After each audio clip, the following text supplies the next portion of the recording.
Mountain News this morning. The Kentucky State Police hosted a first-time car show in one Eastern Kentucky city, and one Eastern Kentucky author gains media attention after publishing her own literary works. Dedicated to Eastern and Southern Kentucky, this is WYMT Mountain News this morning.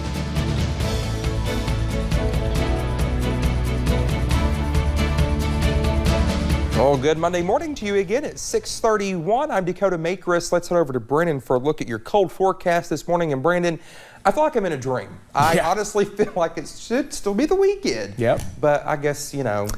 I mean, you can kind of see it in the rear view just a little bit. Barely. I mean, it's I'm nearsighted. I can't see that far away. Preach. So exactly. But yeah, it's continuing to be a Monday morning here across the region. Chilly conditions, foggy conditions, but overall, it's going to be a very nice day. Let's take a look at what's going on this morning. A little bit of patchy fog, especially near the Kentucky, Virginia, and Tennessee border. So keep that in mind. Anything less than 5 miles there was pretty rough there. Down to 39 now. Ashland, Irvin, 39 also in Harlan and Jacksboro, 36 in Jonesville. Middlesboro at 40 is surrounded by those 30s there down south, so we're keeping an eye on that. 46 now, Pikeville and Jackson, those are tied for our warm spots.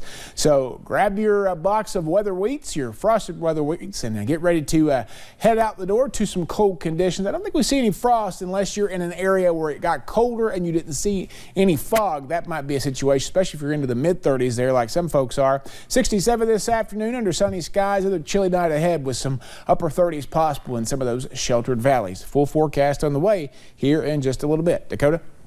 All right, Brendan, thank you. The first Cruising with Cruisers car show kicked off Saturday in Whitesburg. Kentucky State Police hosted the event at the old Whitesburg High School. Local car owners and police departments, as well as a variety of KSP cars, were on display. Trooper Matt Gayhart says they wanted to raise funds for their Shop with the Trooper program. Shop with the Trooper is done by 100% donations and charitable funds.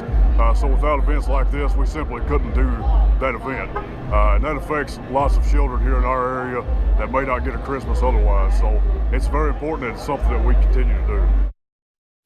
Troopers also honored late Trooper David Combs by driving a 1978 Ford Police Cruiser to the Overlook. Trooper Gayhart said, quote, "I think David would be proud that we are continuing to carry the torch that he carried for many years."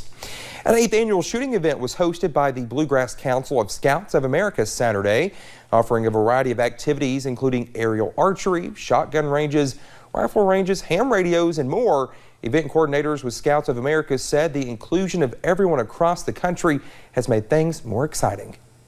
Quite frankly, the most exciting thing that's happened is the introduction of girls into scouting, and the enthusiasm there has just been tremendous. Now, the event lasted until 4 p.m. and saw around 153 kids participate. Well, it's no secret that these mountains produce some of the most talented writers, but one Eastern Kentucky author has managed to publish her work and is even gaining media attention for it. G.L. Blackhouse, author of Butterfly Secrets and Butterfly Dreams, has her work reached Amazon's top 100 and was featured in various media publications, the most recent being this month's edition of Kentucky Monthly magazine. Now, she says she's grateful for the attention her first book has received, and she's most excited to hear what her readers have to say. It's an adventure and a ride, and I'm just very excited that it's finally starting to get some publicity and especially highlight Eastern Kentuckians in a positive light. Blackhouse's book can be found at Walmart, Barnes & Noble, and online at Amazon.com. Blackhouse will also be promoting her most recent book, Butterfly Dreams, at the Red Spotted Newt next month. Well, if you're looking for some scares, look no further than Morgan County. The second annual House of Horrors is going on through October. Our Chaz Jenkins takes us through this spooky attraction.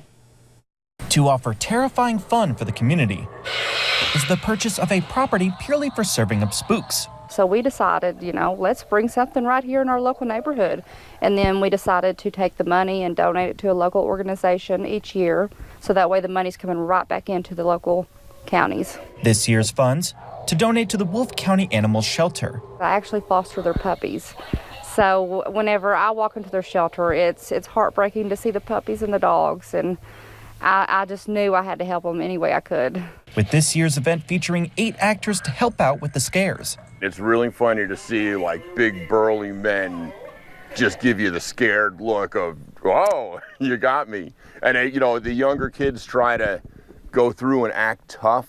Always appreciating the public's participation. Trying to keep every year fresh and exciting. We'll come out, you know, and they're still milling around, and we'll ask them, you know, did you like it? And, you know, what was your special thing that you really liked? Just so we can learn from it. It's fulfilling. Offering a variety of frights. There is something scary around each corner, so you can expect to be screamed at, maybe grabbed.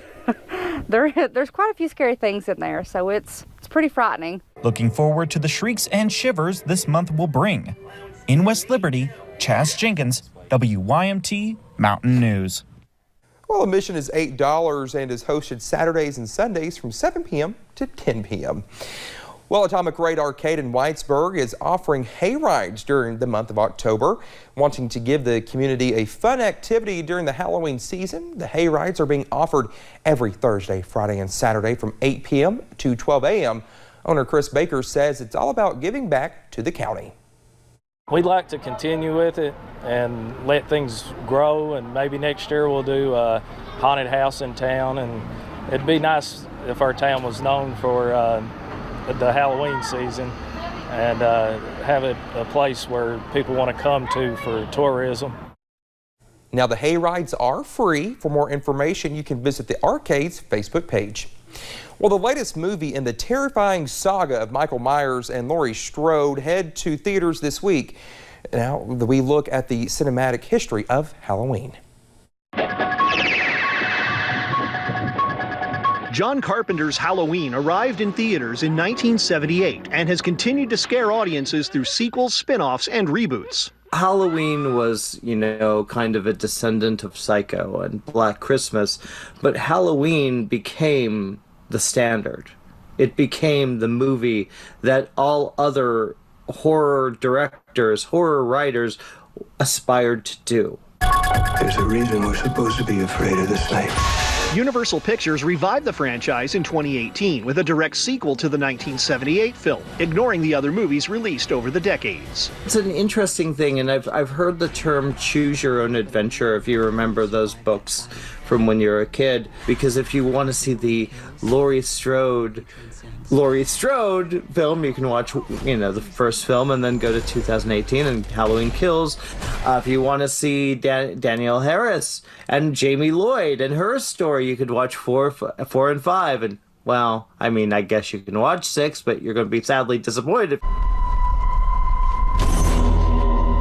Director David Gordon Green's Halloween Kills picks up moments after his 2018 film. I love Michael Myers, and I love the mythology, the very scattered mythology in the series. I think David Gordon Green has elevated this series. We're caring about the characters again. They're not just the stereotypical teenager, the slut, the jock, the whatever you have. These feel like real people. 40 years ago, the boogeyman came for us. We are the survivors of Michael Myers. Watching with the lights on in Hollywood, I'm Rick Damigella. Well, Michael Myers and Halloween Kills crept into theaters during the weekend, grossing an estimated $50 million, even as it also debuted on the Peacock streaming service. A Seattle neighborhood is getting the Alfred Hitchcock touch this Halloween. That's thanks to this replica of the Bates Hotel from the movie Psycho. It's the work of Richard Knowles and his best friend who made the hotel to scale. They even painted it in shades of gray, well, because Hitchcock shot Psycho in black and white. When someone requests a grave with the view when they die, a very unusual plot in a Vermont cemetery is not what people have in mind. Now, Dr. Timothy Clark's grave has a window, so mourners can look down on him and so he can see out. Now, Dr. Clark, who died in the 1800s, had an extreme fear of being buried alive. In addition to the window, he was buried with a chisel in case he needed to break out. His unusual tomb even has a bell he could ring just in case, but all this time Dr. Clark has been able to rest in peace. It seems he was never in any grave danger.